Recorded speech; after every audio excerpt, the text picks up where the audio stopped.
AIR FM 100.1 megahertz पर अब प्रस्तुत है कार्यक्रम किसान की बात।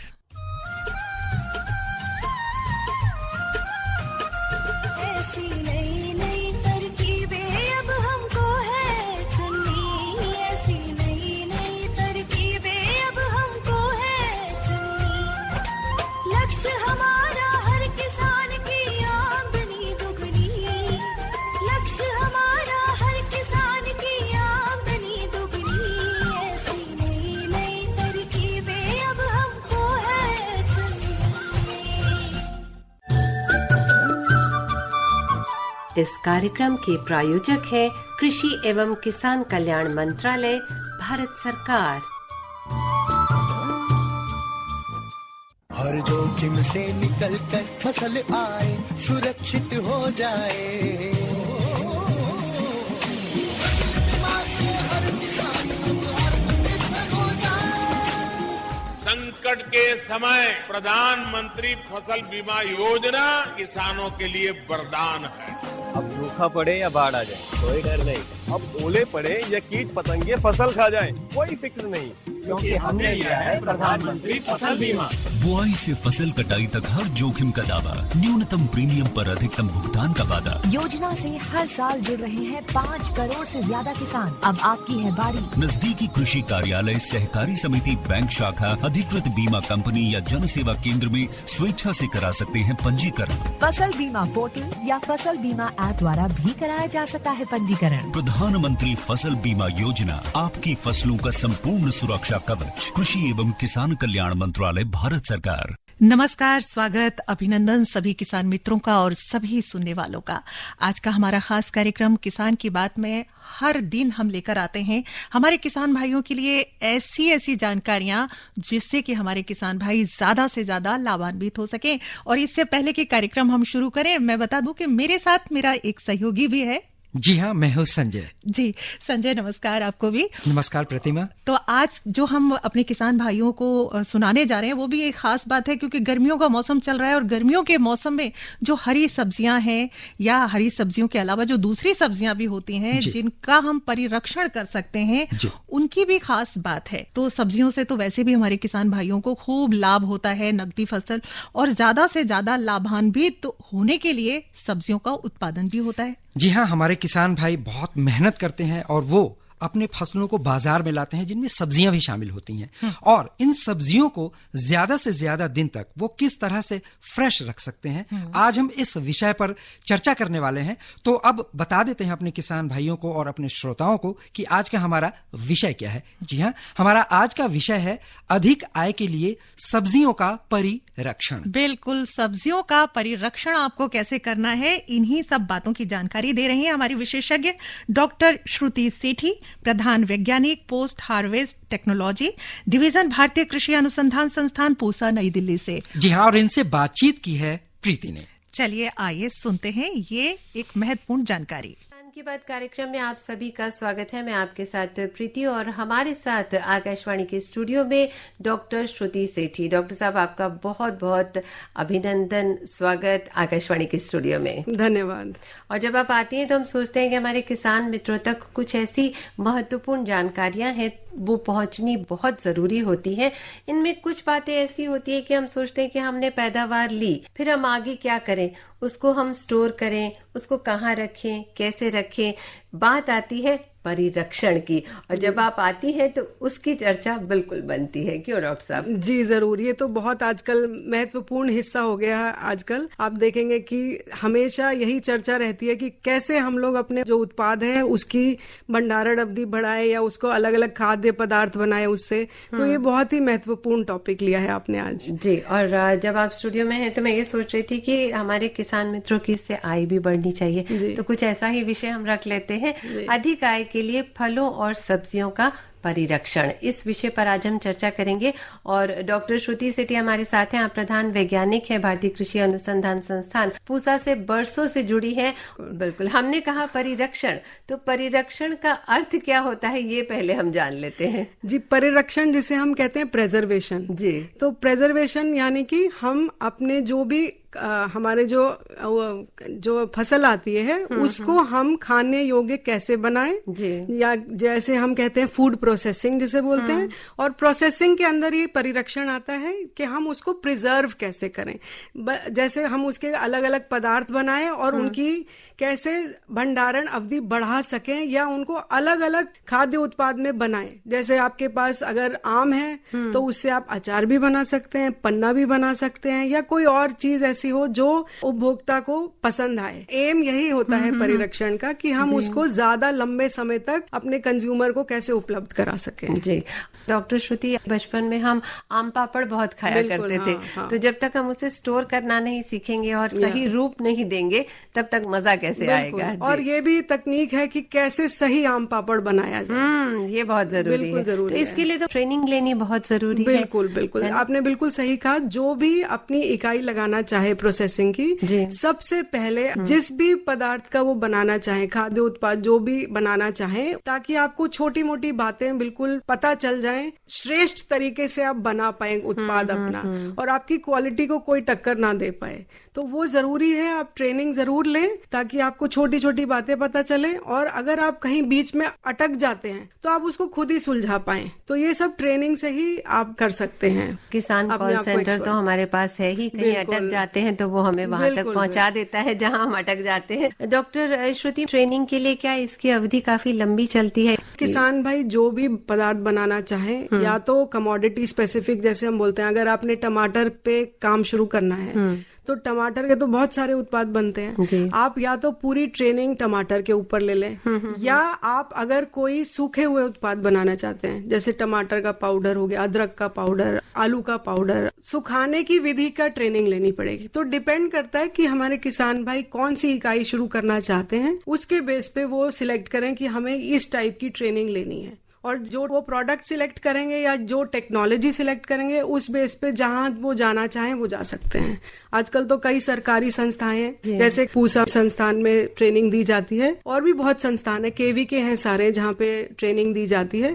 तो उस हिसाब से वो ट्रेनिंग ले सकते हैं। ऑफिस में कई आते हैं जिनका कोई कृषि से लेना देना नहीं होता है, लेकिन उनको फिर भी शौक होता है कि हम अपनी इकाई लगाना चाहते हैं, प्रोसेसिंग में जुड़ना चाहते हैं। तो उनके लिए तो बहुत बहुत जरूरी है, क्योंकि जब तक आपको बेसिक कॉन्सेप्ट ही नहीं पता है कि क्या करना है, आप आगे गाड़ी ज्यादा देर तक नहीं चला पाएंगे। डॉक्टर श्रुति, इससे हमारे ग्रामीण भाई बहन जो है, ज्यादातर मुझे लगता है बहनें इसमें ज्यादा जुड़ती है ना, बड़े प्यार से सीखती है और मन लगा के करती है उसको, है ना। जैसे घर का उनको वैसे ही एक टेक्निक आती है कि घर में कैसे करना है, किया जाता है, स्टोरेज कैसे करना है, पैकिंग कैसे करनी है, और एक जो महत्वपूर्ण बात होती है बहनों के साथ, सफाई सुथरा बिल्कुल अच्छे से रखती है, और ये बहुत जरूरी है।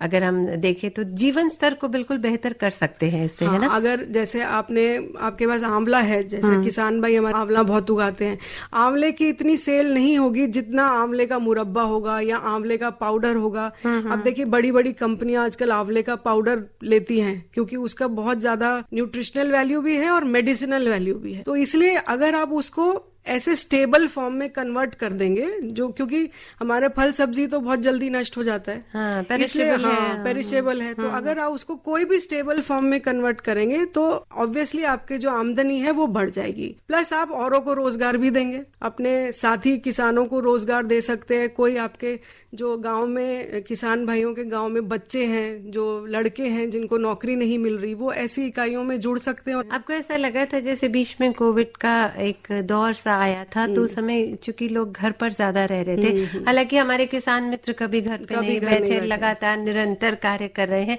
तो उस दौरान लोग इस दिशा में सोच रहे थे, विशेषकर अगर युवाओं की बात करें बिल्कुल। तो और किसानों को, जिन किसानों ने अपने ही खेतों में एक प्रोसेसिंग इकाई लगाई है, उनको तो बहुत फायदा हुआ, क्योंकि उन्हीं की उपज का उन्होंने प्रोसेस कर दिया और वहीं हाथ के हाथ उनकी आमदनी भी बढ़ गई।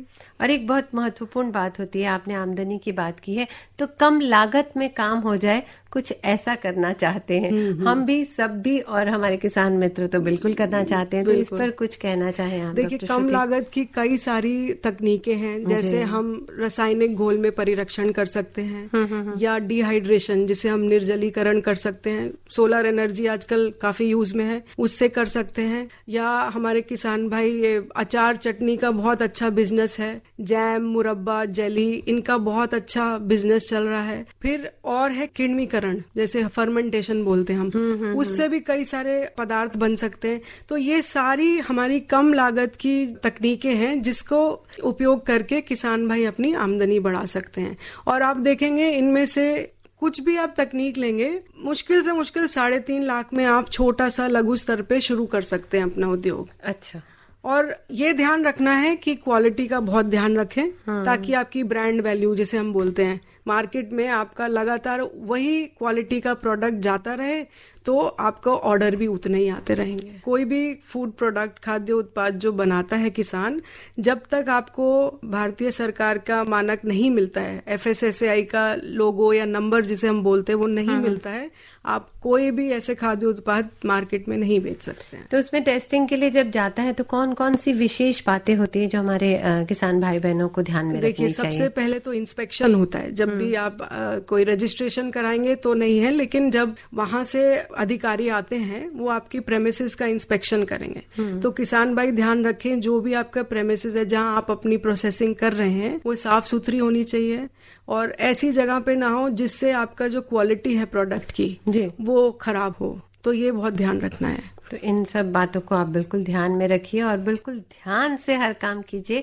और कहते हैं कि जब दिल से कोई काम किया जाए ना तो बिल्कुल वो पूरा होता है और अच्छे से पूरा होता है। हमने बीच में जिक्र किया था रासायनिक का, तो मैं साथ चाह रही थी कि स्टीप प्रिजर्वेशन पर भी थोड़ी सी जानकारी हमारे भाई बहनों को दे दीजिए। स्टीपिंग प्रिजर्वेशन यानी कि रासायनिक घोल में परिरक्षण, वो मतलब वो बहुत कम लागत वाली तकनीक है। उसमें हमें सिर्फ कच्चा पदार्थ लेना है, जैसे आपकी गाजर, गोभी, शलगम, या हम आज फल सब्जियों पे ही चर्चा कर रहे हैं। ये सब लेके उनको एक रासायनिक घोल में हमें डुबो के रखना है। और रासायनिक घोल में क्या होता है, हमारा 3% नमक है, सफेद सिरका 7.8% और पोटेशियम मेटाबाइसल्फाइड। ये एक खाद्य रसायन है जो सरकार ने अप्रूवल दिया हुआ है इस्तेमाल करने के लिए। तो पोटेशियम मेटाबाइसल्फाइड डालेंगे 0.2%। और जो भी आपकी फल सब्जी होगी, किसान भाई उसको तैयार करें अच्छे से, धो के, छील के, काट के छोटे टुकड़ों में इस रासायनिक घोल में डुबो के रख दें। अच्छा। और ऐसे डुबोना है कि सतह से ऊपर ना आए। जो सतह से ऊपर आया उसमें फफूंद लगने का चांस होता है, तो उसको हटा दिया जाए। नहीं, सतह से ऊपर आना ही नहीं है। इतना रेशियो रखें रासायनिक घोल और सब्जियों का कि वो डूब ही रहे, सतह के नीचे ही रहे हमेशा। और ये जो रासायनिक घोल में आपने परिरक्षित किया है, इसको 4 से 6 महीने आप बाहर ही रख सकते। अगर वो सतह से ऊपर आता है अर्थात आपका घोल सही नहीं है, नहीं मतलब मात्रा, घोल की मात्रा सही जो आपने नहीं, डाली है वो सही नहीं है। तो ये टेस्टिंग का भी एक तरीका हो गया कि अगर ऐसा होता इसी बात पे मैं आपको तभी मैं बार बार बोल रही हूँ कि ट्रेनिंग लेना बहुत जरूरी है। छोटी छोटी बातें, जैसे आपने जिस बर्तन में आपने ये घोल डाला वो पहले से ही उपचारित होना चाहिए गर्म पानी में, क्योंकि हमें कोई भी ऐसा सोर्स नहीं चाहिए जो सूक्ष्म जीव हमारे प्रोडक्ट में इंट्रोड्यूस करे। तो हमें सूक्ष्म जीव हटाने हैं, इसलिए हर टाइम जो भी हम इस्तेमाल, पानी जो है वो अच्छा पानी इस्तेमाल करें जिसमें पहले से ही अच्छी क्वालिटी का हो और सूक्ष्म जीव ना हो। तो ये सब छोटी छोटी बातें होती हैं जो किसान भाइयों को ध्यान रखनी है। बिल्कुल। और मैं अपने किसान मित्रों से ये जरूर कहना चाहूंगी कि डॉक्टर श्रुति से बातचीत करके हमें ये जानकारी मिली है कि आपको प्रशिक्षण लेना बहुत जरूरी है। उपज नहीं होती है तो भी आप इस दिशा में काम कर सकते हैं। आप अपने प्रोडक्ट को स्टेबल करके ज्यादा दिन तक बेच सकते हैं। जी जी जी, लेकिन इसके लिए ट्रेनिंग लेना बहुत जरूरी है। डॉक्टर श्रुति, बहुत बहुत धन्यवाद स्टूडियो में आने के लिए और इतनी अच्छी जानकारी हम सबके साथ साझा करने के लिए। वाकई में संजय, हमारी जो ये जानकारी थी कि कृषि उत्पाद को एक लंबे समय तक कैसे उसका परिरक्षण किया जाए और कैसे उससे आय का एक लंबा सोर्स जारी रखा जाए। जी, और इस विषय पर तमाम तरह की जानकारियां हमारी विशेषज्ञ डॉक्टर श्रुति सेठी ने दी और उनसे बातचीत कर रही थी प्रीति ने। और हम उम्मीद करते हैं कि हमारे तमाम किसान श्रोता जो भी हमें सुन पा रहे हैं वो इससे लाभान्वित होंगे। बिल्कुल। और एक ब्रेक ले लें। जी। प्रधानमंत्री किसान मान धन योजना। मिलेगा पेंशन का सहारा, कृषक ना होगा बेसहारा। जुड़ेगा खुशियों से नाता, कटेगा सुख से बुढ़ापा। सुरक्षित होगा अन्नदाता, सुरक्षित होगा अन्नदाता। प्रधानमंत्री किसान मान धन योजना से लघु सीमांत किसानों का भविष्य होगा सुरक्षित और 60 वर्ष की आयु से 3,000 रूपए मासिक पेंशन होगी सुनिश्चित। 55 रूपए से 200 रूपए की मासिक किश्त देकर प्रवेश कर सकते हैं। 18 से 40 वर्ष तक के किसान इस अंशदायक योजना में सरकार देगी बराबर का योगदान। सभी किसान भाई बहन इस योजना के लाभ के लिए जन सेवा केंद्र में जाएं और अपना निशुल्क नामांकन कराएं। प्रधानमंत्री किसान मान धन योजना, अन्नदाता के परिश्रम को संबल, पेंशन से सुरक्षित उनका कर। कृषि एवं किसान कल्याण मंत्रालय, भारत सरकार द्वारा जनहित में जारी। संजय, देखिए, आजादी का अमृत महोत्सव के तहत किसान भागीदारी प्राथमिकता हमारी अभियान 25 अप्रैल से 30 तारीख तक चलाया जा रहा है। यूं तो आजादी का अमृत महोत्सव चल ही रहा है और इसमें जब किसानों की बात होती है तो जो हमारी मौजूदा सरकार है वो किसानों के लिए ऐसी ऐसी सुविधाएं मुहैया करा रही है जिससे कि उनको उसका पूरा पूरा लाभ मिल सके। जी हाँ, बिल्कुल। और इस क्रम में जो हमारा विषय है वो भी इसी पर था कि हम किस तरीके से किसानों को ज्यादा से ज्यादा लाभ पहुंचा सकें। जी, और आज दिनांक 27 अप्रैल 2022 को नई दिल्ली के AP शिंदे सभागार में कृषि एवं किसान मंत्रालय द्वारा विकास किसान भागीदारी प्राथमिकता हमारी के अंतर्गत फसल बीमा पाठशाला का आयोजन किया गया और इस मौके पर कृषि एवं किसान कल्याण मंत्री श्री नरेंद्र सिंह तोमर ने अपने वक्तव्य में क्या कुछ कहा तो सुन लिया जाए। बिल्कुल। आजादी के अमृत महोत्सव के अवसर पर प्रधानमंत्री फसल बीमा योजना पाठशाला अभियान के तारतम्य में आज जो समारोह आयोजित है, आजादी के अमृत महोत्सव पर प्रधानमंत्री जी की कल्पना है कि भारत सरकार की, राज्य सरकार की जो योजनाएं हैं उन योजनाओं का लाभ आम व्यक्ति तक पहुंचे। इसलिए कल कृषि मेले का आयोजन हुआ, देश भर में लाखों लोग जुड़े थे और आज का यह कार्यक्रम प्रधानमंत्री फसल बीमा योजना को समर्पित है। ये कार्यक्रम इसलिए आयोजित किया जा रहा है कि हमारे देश में लगभग 14 करोड़ किसान हैं। 14 करोड़ किसानों में फसल बीमा योजना का लाभ पहुंचे, यह उद्देश्य इस कार्यक्रम का है। बीमा एक मॉडल है, सरकार की कोशिश रहती है कि किसान पर प्रीमियम कम पड़े और अगर नुकसान हो तो उसका ठीक मुआवजा किसान को मिल जाए जिससे कि वो तकलीफ का सामना न करे। और इसलिए प्रधानमंत्री फसल बीमा योजना लागू की गई। आज मुझे कहते हुए प्रसन्नता है कि बड़ी संख्या में किसान इस योजना से जुड़ रहे हैं, लेकिन कभी कभी हम गांव में जाते हैं, प्राकृतिक प्रकोप हो जाता है, किसान की फसल नष्ट हो जाती है, किसान से मिलते हैं तो वो रोता है, गाता है। अगर हम पूछते हैं कि भाई बीमा कराया था, बोलता बीमा तो नहीं कराया। बीमा नहीं कराया, राज्य सरकार के जो RBC के प्रावधान है उनके अंतर्गत थोड़ी बहुत तो मदद मिल जाती है, लेकिन अगर उस किसान का बीमा होता तो किसी के पास भी हाथ फैलाने की उसको जरूरत नहीं होती। इसलिए ये फसल बीमा पाठशाला का आयोजन देश भर में किया जा रहा है। हर ब्लॉक पर कंपनी के लोग भी पहुंच रहे हैं, केंद्र सरकार के लोग भी पहुंच रहे हैं और राज्य सरकार भी उसमें आयोजना कर रही है कि हमारा हर किसान इस योजना से जुड़े और फसल बीमा योजना का कवरेज बढ़े और कभी नुकसान की स्थिति आए तो वो उस तकलीफ से बच सके। मुझे कहते हुए भी प्रसन्नता है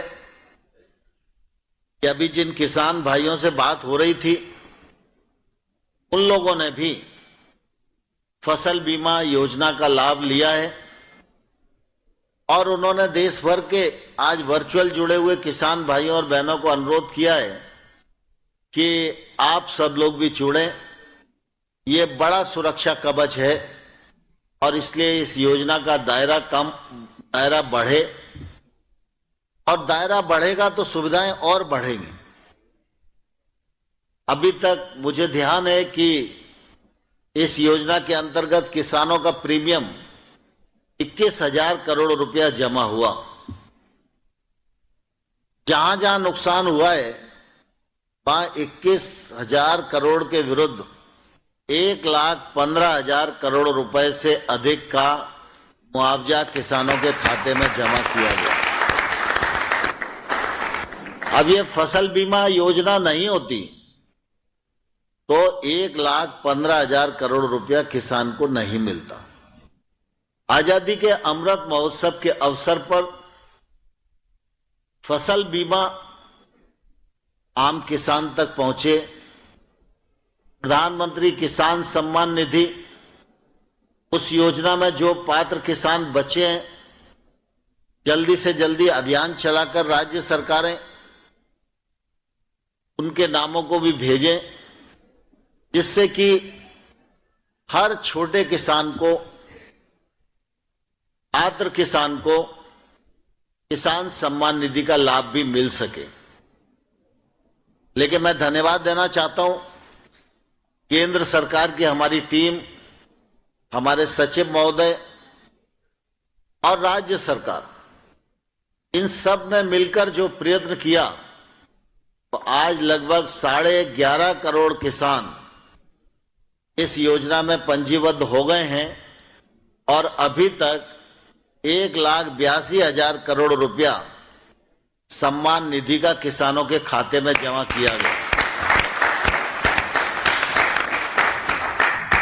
जो किसान बचे हैं उनके लिए पैसा है, वो ऑनलाइन भी अप्लाई कर सकते हैं, सीएससी के माध्यम से भी आ सकते हैं, और राज्य सरकार के अधिकारी थोड़ा चिंता करके अभियान चलाकर, मैं समझता हूं प्रधानमंत्री किसान सम्मान निधि के कार्यक्रम में ऐसा कोई आदमी अमृत महोत्सव के अवसर पर बचना नहीं चाहिए जो पात्र है और उसको सम्मान निधि नहीं मिल रही है। तो आजादी के अमृत महोत्सव के अवसर पर इस संकल्प को भी पूरा करना, यह निश्चित रूप से हमारे इस 25 तारीख से 30 तारीख के बीच में जो अभियान चल रहा है, इस अभियान में इन सब विषयों को निश्चित रूप से महत्व दिया जा रहा है। कृषि क्षेत्र में किसान की आमदनी बढ़े, यह भारत सरकार की प्राथमिकता है। भारत सरकार राज्य सरकारों के साथ मिलकर संयुक्त रूप से तीव्र गति से कार्यक्रमों का संचालन कर रही है। हमारे कृषि क्षेत्र में काम करने वाले वैज्ञानिक नए नए अनुसंधान कर रहे हैं, मौसम के अनुसार, जलवायु के अनुसार नए नए बीजों को ईजाद कर रहे हैं। प्लांटेशन के काम को भी आगे बढ़ाया जा रहा है और कोशिश की जा रही है कि जो खेती और किसानी हमारे देश की रीढ़ की तरह है, इस रीढ़ को और मजबूत किया जाए। किसान भागीदारी प्राथमिकता हमारी के अंतर्गत फसल बीमा पाठशाला में कृषि एवं किसान कल्याण मंत्री श्री नरेंद्र सिंह तोमर ने किसानों के हित के लिए जो बातें सबके सामने रखी, अभी आपने वो सुनी। और संजय, फसल बीमा पाठशाला में कृषि मंत्री ने किसानों के साथ संवाद भी किया, तो क्यों ना कुछ अंश वो भी सुन लिया जाए। जी। जगन्नाथ पात्रा जी नमस्कार। जय जगन्नाथ, जय जगन्नाथ। कैसे हैं? फसल बीमा योजना के मामले में आपका क्या विचार है, सारे देश भर को बताइए। सर, ये प्रधानमंत्री फसल बीमा योजना बढ़िया स्कीम है, योजना है। मैंने प्रीमियम जमा करके मेरे को पैसा मिल गया। 2019 में मेरे को मिला था सर। अभी इस बार कराया है कि नहीं? कराया है सर। क्लेम मिलने में, बीमा कराने में कोई कठिनाई आपको अनुभव आती है क्या? नहीं सर, बहुत इजीली मिल जाता है। हमारी जो ग्रामीण सीएससी है, कॉमन सर्विस सेंटर है, उसके थ्रू मैंने को जानकारी मिला था। फसल बीमा योजना जो मोदी जी ने परिवर्तित करके बनाई, के बारे में आम किसान क्या सोचते हैं? ये अच्छा स्कीम है सर।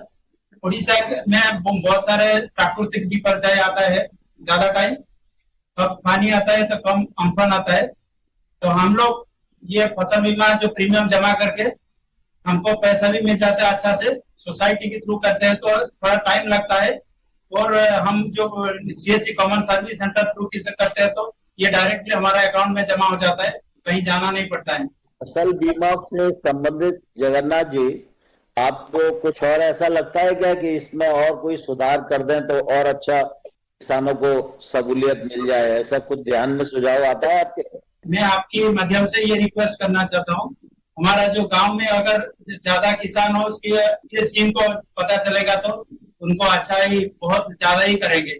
आपको फसल बीमा का लाभ मिला? सर मिला सर। उसके बारे में अच्छा मत रखते हैं, तो इस बीमा योजना का लाभ और किसानों को मिले, इस दृष्टि से बाकी लोगों को प्रेरित करने का काम कर सकते हो क्या आप? जी सर।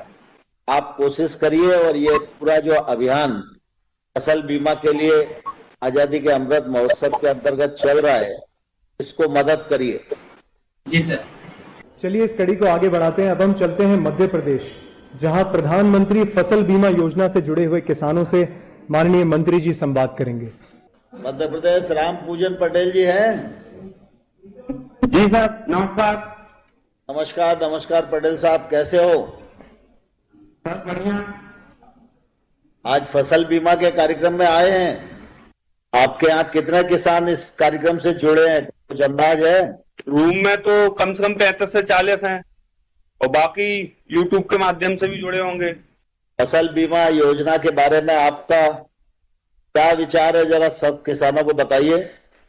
सर ये एक बैकअप रहता है किसानों का कि फसल खराब होने के बाद भी अगली फसल की तैयारी के लिए पास का पैसा या फिर किसी से उधार ना लेके अपने पास एक सरकार द्वारा सहायता राशि जो मिलती है उससे अगली फसल में अपन अच्छे से कर सकें, उसका एक बहुत अच्छा फायदा रहता है। सर पटेल साहब, आपने बीमा कराया था क्या?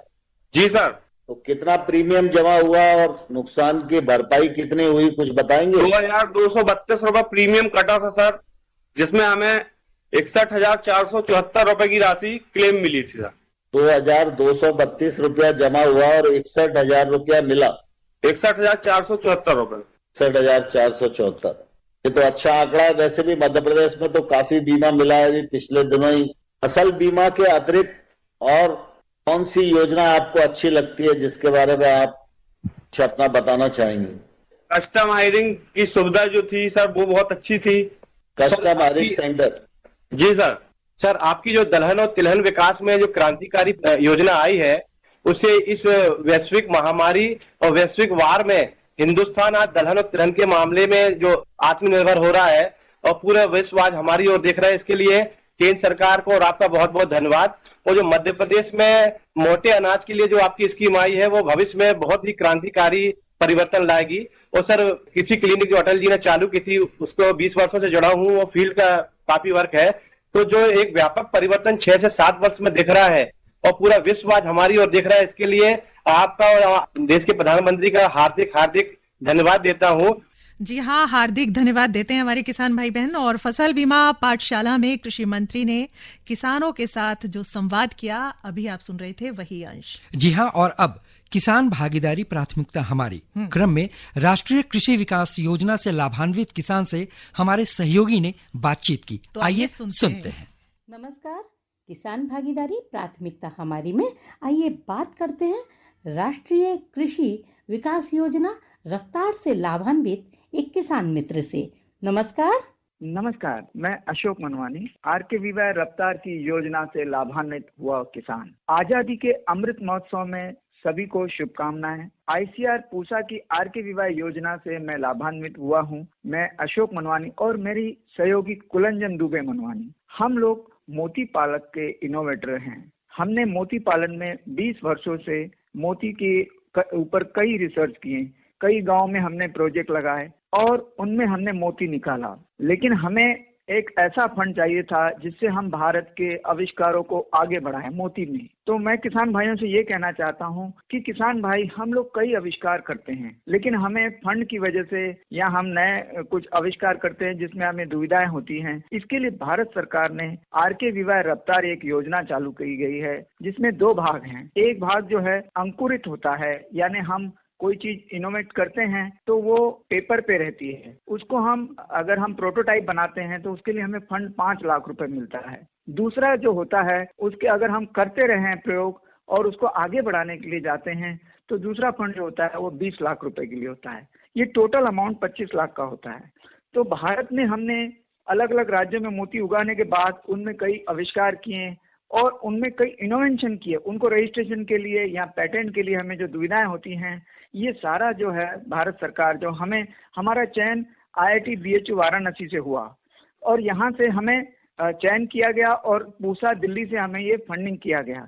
तो इससे हमें बहुत सारा लाभ प्राप्त हुआ। इसमें हमें 25 लाख का फंड है जिसमें 5 लाख रुपए हमने डालना है और 20 लाख रुपए सरकार 3 भागों में देगी। और इसके लिए सरकार ने हमें दोहरा लाभ दिया है, हमें फंड भी दिया है और हमें IIT BHU में जो है बॉन्ड्स भी दिए हैं, क्योंकि हम मुंबई जैसे क्षेत्र में रहते हैं और ये प्रोजेक्ट अभी बहुत अच्छी तरह से चल रहा है। तो भाई आजादी का अमृत महोत्सव चल रहा है और इसमें हमारे ज्यादा से ज्यादा किसान भाइयों को शामिल किया जा रहा है। उनकी भागीदारी बहुत जरूरी है, इसीलिए तो कहते हैं किसान भागीदारी प्राथमिकता हमारी। और इन्हीं शब्दों के साथ हम आपसे विदा लेते हैं। कल फिर हाजिर होंगे एक नए विषय के साथ। नमस्कार। नमस्कार। इस कार्यक्रम के प्रायोजक थे कृषि एवं किसान कल्याण मंत्रालय, भारत सरकार।